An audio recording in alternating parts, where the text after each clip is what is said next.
তো বন্ধুরা, ফাইনালি যে আমি পিয়া মোবাইল শপ থেকে মোবাইলটা কিনেছিলাম, কি কি গিফট দিয়েছে সেগুলো আপনাদেরকে দেখাবো।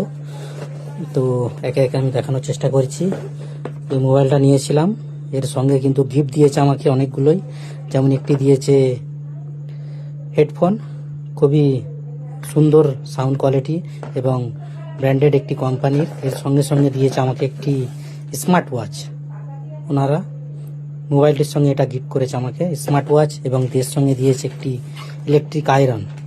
তার সঙ্গে সঙ্গে এই তিনটে গিফট ছিল। ওনাদের সঙ্গে কথা বলার পর যখন জানতে পারলো যে আমি একটা কন্টেন্ট কিউরেটর, তখন ওনারা আমাকে বললো একটি মাইক্রোফোন গিফট করবে। তাই ওনারা একটা মাইক্রোফোন দিচ্ছিল, ওদের কাছে ছিল, কিন্তু সেটা আমার ঠিক পছন্দ নয়, ওর রেঞ্জটা তত ভালো নয়। তাই আমি একটা আমার দেখালাম অনলাইনে যে এটা আমার নেওয়ার ইচ্ছা রয়েছে। তখন বললো ঠিক আছে, তুমি যেহেতু কন্টেন্ট ক্রিয়েটর, আমার দোকানে আসছো কিনতে, ওনারা ওইটাই আনিয়ে দিবে। ওনার দোকানে নেই, আমার নাম্বার নিয়ে রেখেছে। তো যখন ওটা দিবে তো আপনাদেরকে অবশ্যই দেখাবো। তো খুব ভালো পিয়া মোবাইলের শপের ব্যবহার, এবং তার সঙ্গে সঙ্গে তিনটে চারটে গিফটও দিয়েছে আমাকে। অসংখ্য ধন্যবাদ ওরকে, ধন্যবাদ।